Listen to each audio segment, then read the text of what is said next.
ഒരാളെ മനസ്സിൽ നിന്നും ജീവിതത്തിൽ നിന്നും ഒഴിവാക്കുക എന്ന ലക്ഷ്യത്തിലേക്കുള്ള ആദ്യപടിയാണ് തിരക്ക്.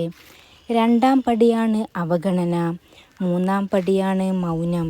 അത് തിരിച്ചറിഞ്ഞാൽ പിന്നെ നമ്മൾ തിരിഞ്ഞു നടക്കണം. അത് നമുക്ക് എത്ര പ്രിയപ്പെട്ട ആളാണെങ്കിലും. നെഞ്ച് പിടഞ്ഞാലും പുഞ്ചിരിച്ചുകൊണ്ട് തന്നെ പിന്തിരിഞ്ഞു നടക്കണം. ആരെയും തോൽപ്പിക്കാനല്ല, സ്വയം തോറ്റിട്ടില്ല എന്ന് ബോധ്യപ്പെടുത്താൻ വേണ്ടി മാത്രം. നമ്മുടെയൊക്കെ മനസ്സിലെ സ്നേഹത്തിന് ഒരു വലിയ കുഴപ്പമുണ്ട്. അതിനെ അർഹിക്കാത്ത ഒരിടത്താവും നമ്മളത് ഏറ്റവും കൂടുതൽ പകർന്നു കൊടുത്തിട്ടുണ്ടാവുക. അത് തിരിച്ചു പോയേക്കും. സ്നേഹം ആകെ പറ്റിവരണ്ട് സ്നേഹത്താൽ സ്നേഹിക്കാൻ ഭയപ്പെടുന്നവരായി മാറും നമ്മൾ. നമ്മുടെ ജീവിതം മറ്റാരുടേതോ പോലെ ആയിരുന്നെങ്കിൽ എന്ന് ആഗ്രഹിക്കാറുണ്ട് പലരും. അതിൽ അർത്ഥമില്ല.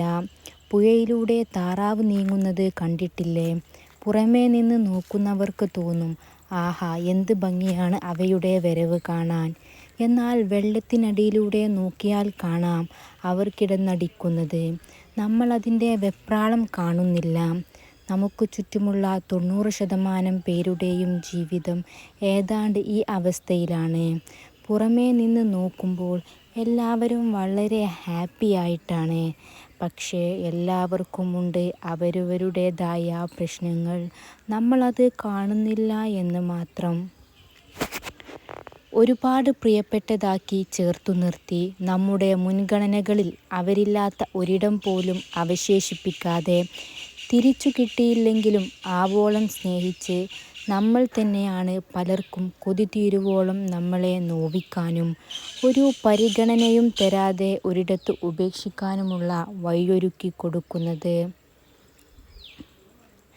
ചിലപ്പോൾ ചിലർക്കൊന്നും നമ്മളെ മനസ്സിലാകില്ല. ദേഷ്യപ്പെടുന്ന നമ്മളെ മാത്രമേ അവർക്ക് അറിയുകയുള്ളൂ. അത്രമാത്രം പ്രശ്നങ്ങൾ ഉള്ളിൽ കൊണ്ടു നടക്കുന്ന നമ്മളെ അവർ അറിയുന്നില്ല. പിണങ്ങുന്ന നമ്മളെ മാത്രമേ അവർ കാണുകയുള്ളൂ. നമ്മുടെ ഉള്ളിലെ സങ്കടത്തിൻ്റെ ആഴം ഒന്നും അവർ മനസ്സിലാക്കുന്നില്ല.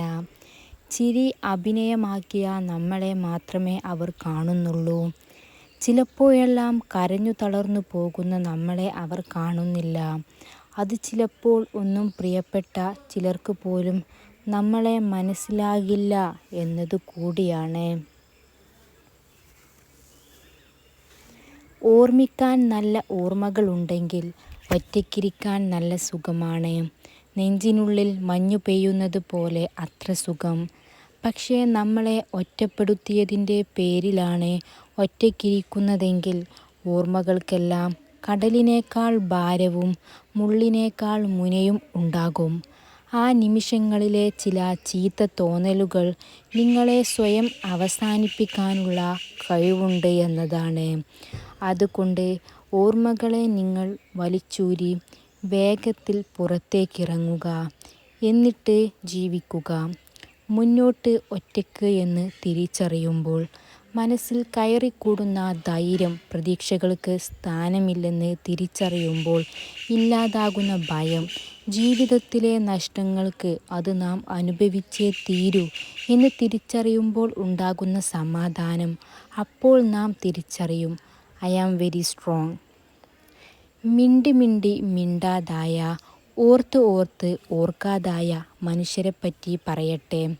ജീവിതത്തിലെ കുഞ്ഞു കുഞ്ഞു കാര്യങ്ങളും ആകാംക്ഷയോടെ പറഞ്ഞു തീർത്ത് കേട്ട് മതിയാവാതിരുന്നവർ ജീവിതത്തിലെ ഏത് ഇടവഴിയിലായിരിക്കും അവർ അന്യരായി മാറിയിട്ടുണ്ടാകുക. ഏതു നിമിഷത്തിലായിരിക്കും മിണ്ടാൻ മറന്നുപോയിട്ടുണ്ടാവുക. നല്ല ബന്ധങ്ങൾ പൊടിതട്ടി വെക്കേണ്ടതുണ്ടെന്ന് തോന്നിയിട്ടില്ല. ഒരിക്കൽ ഇല്ലാതാവും എന്ന് എത്ര സുഹൃത്ത് വലയങ്ങളാണ് നമ്മളെ പഠിപ്പിച്ചു പോയിട്ടുള്ളത്. നമ്മുടെ ജീവിതത്തിൽ നമ്മളെയൊക്കെ ശ്രദ്ധിക്കുന്ന മനുഷ്യരിലാണ് നമ്മൾ ശരിക്കും ജീവിക്കുന്നത്. കുറ്റം പറയാൻ ഒരുപാട് ആളുകൾ കാണും. കുറവുകൾ നികത്താനും കൂടെ നിൽക്കാനും കുറച്ചു മനുഷ്യരേ ഉണ്ടാകൂ. എങ്ങനെയുണ്ട് എന്ന ചോദ്യങ്ങൾക്ക് നന്നായിരിക്കുന്നു എന്ന് കേൾക്കാനാണ് അവർ ആഗ്രഹിക്കുന്നത്. ഇനി അതല്ലെങ്കിൽ പോലും ആ അവസ്ഥയിൽ നമ്മളെക്കാൾ ഏറെ വേദനിക്കുന്നത് അവർക്കായിരിക്കും. ശരീരം രണ്ടായിരിക്കുന്നു എന്നേയുള്ളൂ, മനസ്സ് ഒന്നായിരിക്കും. വേദനകളിൽ കൂട്ടിരിക്കുന്ന ഒരാൾ വേർപെടുത്താനാകാത്ത വിധം നമ്മളിൽ വേരുറപ്പിച്ചിട്ടുണ്ടാകും. മരത്തിൻ്റെ ചില്ലയിൽ ഇരിക്കുന്ന പക്ഷി ഒരിക്കലും ആലോചിക്കുന്നില്ല, ഇരിക്കുന്നത് ഉണങ്ങിയ ചില്ലയിലാണ്. പച്ചയുള്ള ചില്ലയിലാണ് എന്നോ കൊമ്പൊടിയുമോ എന്ന പേടിയൊന്നും ആ പക്ഷിക്ക് ഉണ്ടാകില്ല. കാരണം അത് ആശ്രയിക്കുന്നത് താൻ ഇരിക്കുന്ന കൊമ്പിനെ അല്ല, സ്വന്തം ചിറകിനെയാണ്. നാളെ പുറകോട്ട് ആലോചിക്കുമ്പോൾ നിങ്ങളുടെ ഓർമ്മയിൽ ഉണ്ടാവുക മൗനമായി കേട്ടിരുന്ന കാര്യങ്ങളാകും, മെല്ലെ മെല്ലെ നടന്നു പോയ വഴികളാകും. എല്ലാ ശബ്ദകോലാഹലങ്ങളും സമരങ്ങളും വിപ്ലവങ്ങളുമൊക്കെ ഇതേ മൗനത്തിലാണ്.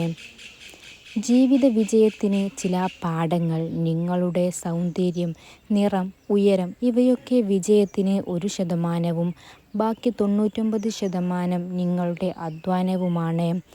എല്ലാം സുഖപ്പെടുത്തുകയും എല്ലാം നശിപ്പിക്കുകയും ചെയ്യുന്നത് സമയമാണ്. സമയം പാഴാക്കിയാൽ വളരെ അധികം കഷ്ടപ്പെടും. മറ്റുള്ളവരെ അനുകരിക്കാൻ ശ്രമിക്കുന്നത് മണ്ടത്തരമാണ്. റിസ്ക് എടുക്കാതിരിക്കുകയും കഠിനാധ്വാനം ചെയ്യാതിരിക്കുകയും ചെയ്താൽ ജീവിതം ദുരിതപൂർണമാകും.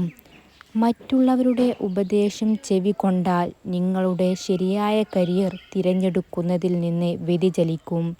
ഒരിക്കലും പണത്തിനായി പ്രവർത്തിക്കരുത്, നിങ്ങളുടെ അധിനിവേശത്തിനായി പ്രവർത്തിക്കുക. എല്ലാ കാര്യങ്ങളിലും പരാതിപ്പെടുന്നത് നിങ്ങളുടെ പ്രശ്നം പരിഹരിക്കില്ല. പ്രശ്നം പരിഹരിക്കാൻ നിങ്ങൾ തന്നെ മുൻകൈ എടുക്കണം എന്നതാണ്. ഏത് യാതനയും നമുക്ക് സഹിക്കാം, പങ്കുവെക്കാൻ ഒരാൾ നമുക്കൊപ്പമുണ്ടെങ്കിൽ. ഒറ്റക്കാവുക എന്നത് എത്ര ദുഷ്കരമാണ്. വാക്കുകൾ നമ്മുടെ ഉള്ളിൽ കിടന്ന് പരൽ മീനുകളെപ്പോലെ പിടക്കും. പങ്കുവെക്കപ്പെടാത്ത വികാരങ്ങൾ വാങ്ങുകയും പതയുകയും വായിൽ നിന്ന് നുരയുകയും ചെയ്യും. സങ്കടങ്ങൾ കേൾക്കാൻ ഉണ്ടാവണം, നമുക്ക് നേരെ നോക്കാൻ 2 കണ്ണുകൾ ഉണ്ടാകണം, നമുക്കൊപ്പം നൽകാൻ ഒരു കവിൾത്തടം ഉണ്ടാകണം. ഇല്ലെങ്കിൽ പിന്നത് ഭ്രാന്തിൽ ചെന്നാവും അവസാനിക്കുക. അല്ലെങ്കിൽ ആത്മഹത്യ. ഏകാന്ത തടവിന് വിധിക്കപ്പെട്ടവർ ഭ്രാന്തരായി പോകുന്നതിൻ്റെ കാരണം അതാവാം. ആവശ്യത്തിന് വാക്കുകളെ പുറത്തുവിടുക എന്നതാണ്. മനസ്സിൻ്റെ സ്വസ്ഥത അല്ലാത്തവർ വാക്കുകളെ വിഴുങ്ങി ചാവും എന്നതാണ് മനസ്സിലാക്കുക. കാലം മായ്ക്കാത്ത മുറിവുകളില്ല എന്നത് കുറേയേറെ സത്യമാണ്. ജീവിതം മാറിക്കൊണ്ടിരിക്കുമ്പോൾ, പുതിയ പല മുഖങ്ങളും അനുഭവങ്ങളും ജീവിതത്തിൽ കടന്നു വരുമ്പോൾ, ഈ വ്യക്തിയോടുള്ള നിങ്ങളുടെ ഇഷ്ടങ്ങൾക്കും മാറ്റം സംഭവിച്ചേക്കാം.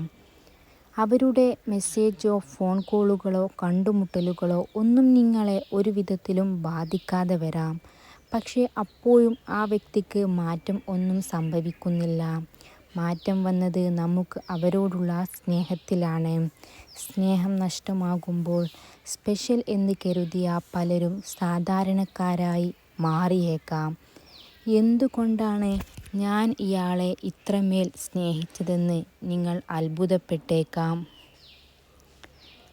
Thanks for watching. Don't forget to subscribe.